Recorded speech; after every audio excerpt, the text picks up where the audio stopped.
የዛሬው ዝግጅታችን በወቅታዊ ሀገራዊ ፖለቲካዊና ኢኮኖሚያዊ ጉዳዮች ላይ ትኩረቱን የሚያደርግ ነው የሚሆነው። እንግዳይ ደግሞ አምባሳደር ሱሌማን ደደፎ ናቸው። በመጀመሪያ ደረጃ በተመልካቾቻችን ስም በተለይ በዋልታ ነጻ ሀሳብ ተመልካቾች ስም እጅግ ከልብ ነው የማመሰግነው። እንኳን ደህና መጡ። እንኳን ደህና ቆየኝ።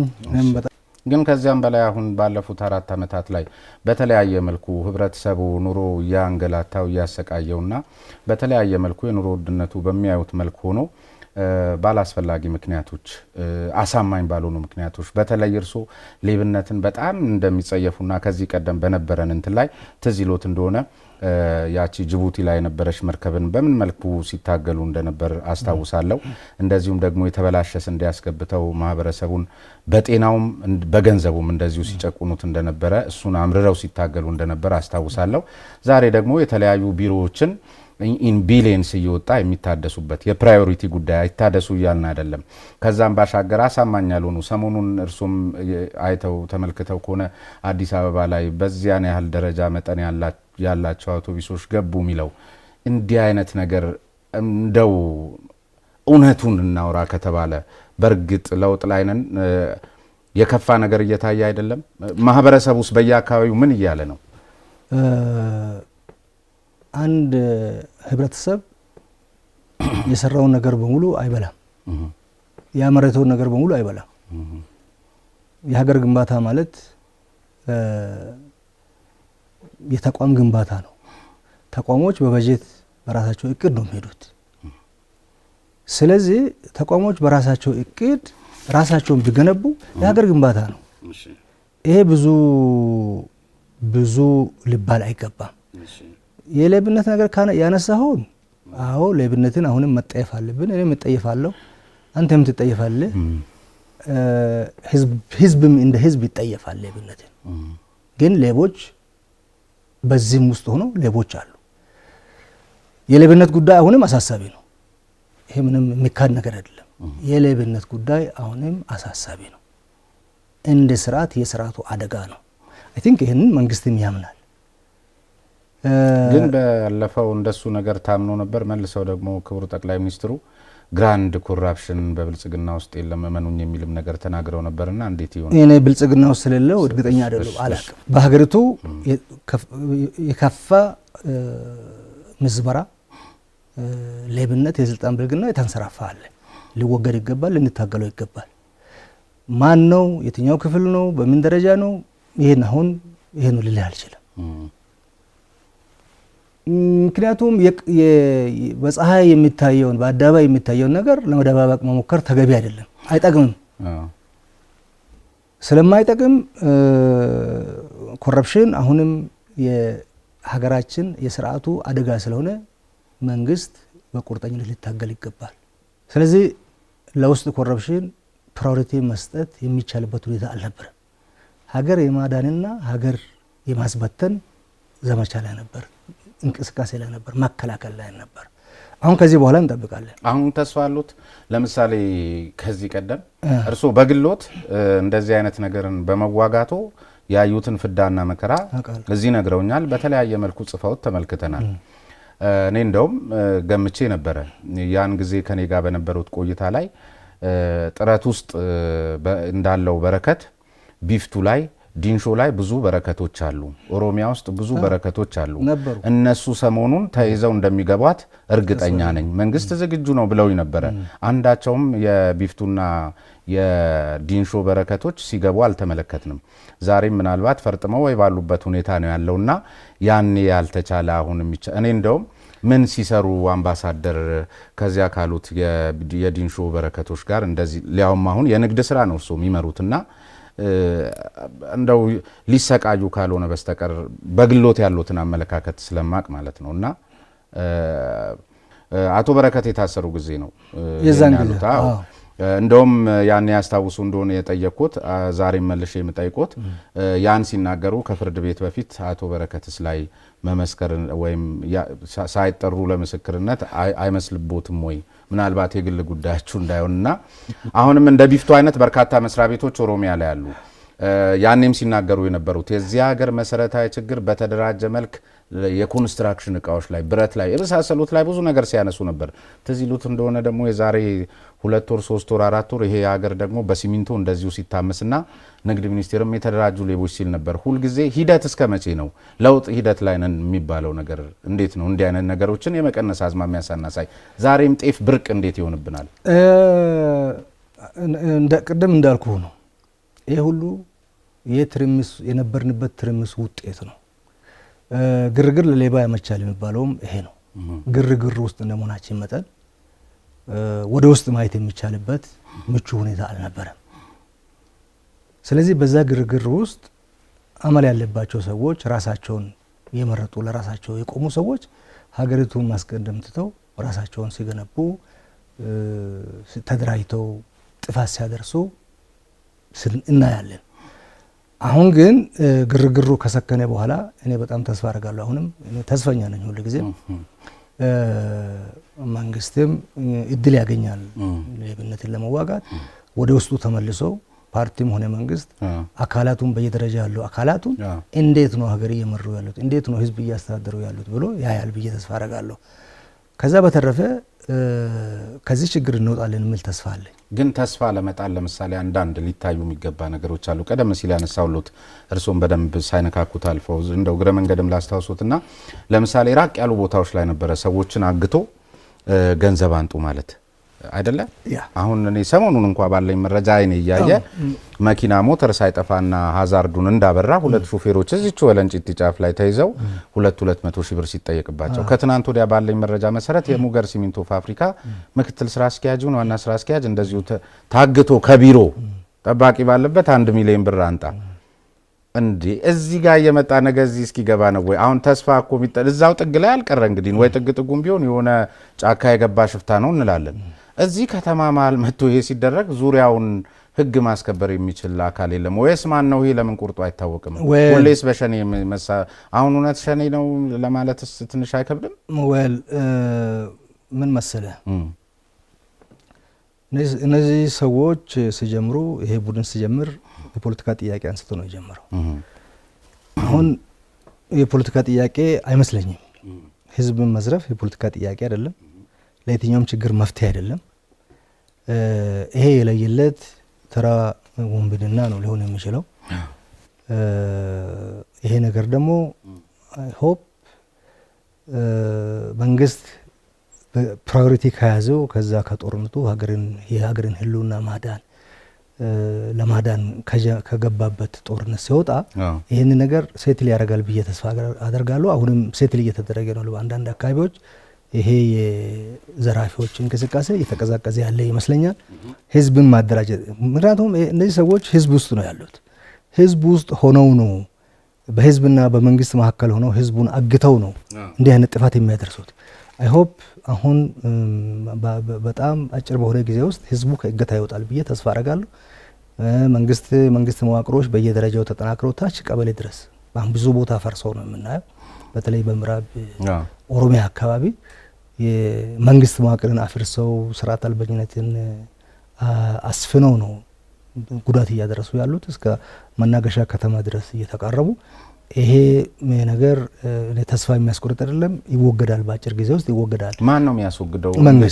መንግስትና ህዝብ። እዚህ ጋር ሲደርሱ ድረስ ምንም አንዳንድ ጊዜ እኮ ከተማህንም ሊቆጣጠሩ ይችላሉ። አንዳንድ ከተሞችን ተቆጣጥረው ኖረዋል። አሁን ዛሬ እነዛ ከተሞች ነፃ ናቸው። በምዕራብ ወለጋ፣ በምዕራብ ሸዋ እና አካባቢዎችን ገብተው ወጥተዋል፣ ይወጣሉ። በየትኛው አቅማቸው? በየትኛው ወጣ ማለት አንድ ሽፍታ የሚበልጠው መንግስት ነው ያለን ማለት ነው? እንደሱ አይደለም ሊባል አይችልም። ታውቃለህ፣ ያለን ኃይል ሁሉ ያለን አቅም ሁሉ የት ጋር ተከማችቶ እንደነበረና ምን ላይ እንደነበረ ታውቃለህ። አሁን ዘና የምንልበት ጊዜ ነው።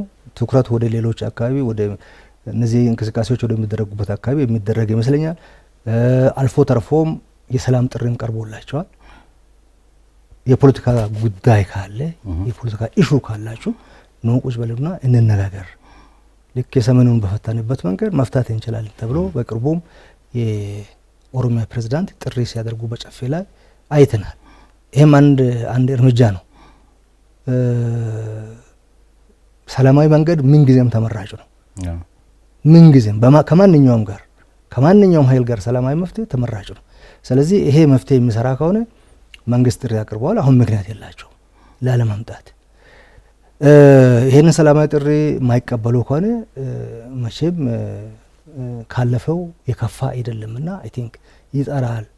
መንግስት መዋቅሩን አጠናክሮ ታች ድረስ ያለውን አካባቢ ተቆጣጥሮ ህዝቡ ወደ ማደራጀት ይገባና ይሄ እንቅስቃሴም ታሪክ ሆኖ ይቀራል የሚል እምነት አለኝ። እሺ ሌላ እንግዲህ አሁን እኔም ተስፋ እርሶ አሁንም ዛሬም ተስፋ ያልቆረጥኩም እያሉኝ ነውና አሁንም ግን ፖለቲካውንም ስንመለከተው የጋራ የሆነች ሀብታምና ለሁሉም የምትበቃ የምታጓጓ ሀገር መፍጠርን ማዕከል አድርጎ የሚንቀሳቀስ ፖለቲካ አሁንም የለም። በተቋሚም በገዥውም በኩል ስናይ ቀደም ሲል እንደነበረው የራስን ፍላጎት ለማሳካት ብሔርን በሽፋንነት የመጠቀምና እንደዚሁም ደግሞ የኋላውን ነገር እያነሱ የኋላውን ካላራገፉ የፊት የሌለ የሚመስላቸው እስከ ማስመሰል የሚደርሱ ኃይሎች የበላይነቱን የተቆጣጠሩበት የሚመስል ፖለቲካ ነው። ይሄ ደግሞ ባለፈው ከሽፏል። ባለፈው 27 ዓመት ሀገር አላሳድግ ብሎ የወደቀ ነው ተብሎ ነው እርሶም እንደሚያምኑበትና ዛሬም እሱኛው ፖለቲካ የገነገነበት ሁኔታ ነው እንጂ ሳይንሳዊ የሆነ ኢኮኖሚም ሆነ የፖለቲካ ማህበራዊ ትንታኔ ቀርቦ በሚደረግ ክርክር ውስጥ አሸንፎ ለመውጣት የሚደረግ ጥረት እየተመለከትን አይደለም። ገዥውንም ፓርቲ የሚገዳደር ፖለቲካም የለም። በተመሳሳይ መንገድ የሚጓዝ ነውና ፖለቲካውንም የምንመለከተው ይሄ በሆነበት ሁኔታ ሄዶ ተዳክሞ ልክ እንደ ምናልባትም 27 ዓመት ሳይቆይ ዘጭ እንዳይል ያሰጋናል የሚሉ በርካታ ትንታኔዎች ተመልክቻለሁ። ምንድነው የእርሱ ምልከታ በዚህ ላይ?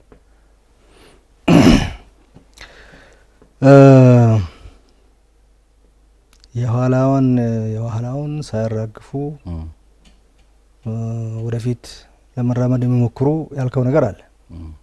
የኋላውን ካላራገፉ የፊት የሌለ የሚመስላቸው ሁልጊዜ እዚያኛው ላይ ትኩረታቸው የተቸከሉ አይደል? ይሄ የፖለቲካ ባህላችን ችግር ነው።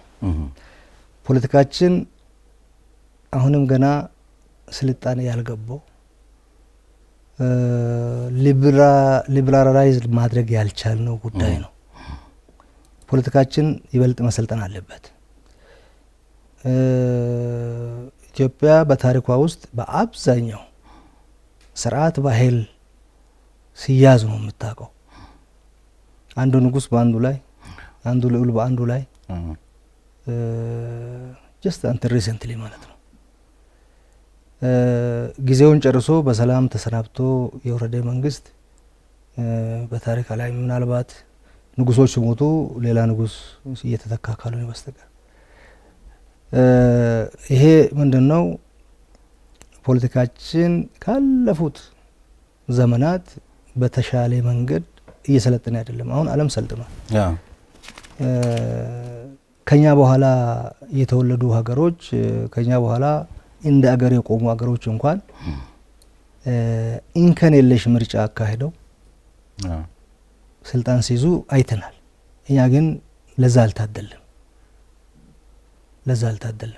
ያለ መታደል ጉዳይ ነው ወይስ አውቆ የማጥፋት ጉዳይ ነው? አውቆ ነው። ምን መሰለ ሉክ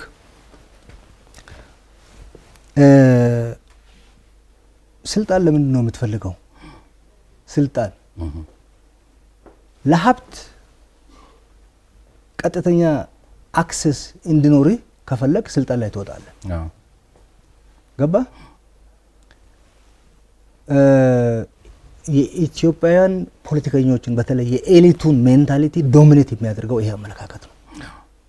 ሀገር አሳድጎ ሀገሪቱ አድጋ ባደገች ሀገር ውስጥ አብሮ ማደግን ሳይሆን ሀገሪቱ ያላትን ያችኑ ጥሪት ቀጥታ ስልጣን ላይ ወጥቶ ማዘዝን ነው የሚፈልገው። ስለዚህ ፖለቲካችን መሰልጠን ነበረበት ያልኩ ይሄ ነው።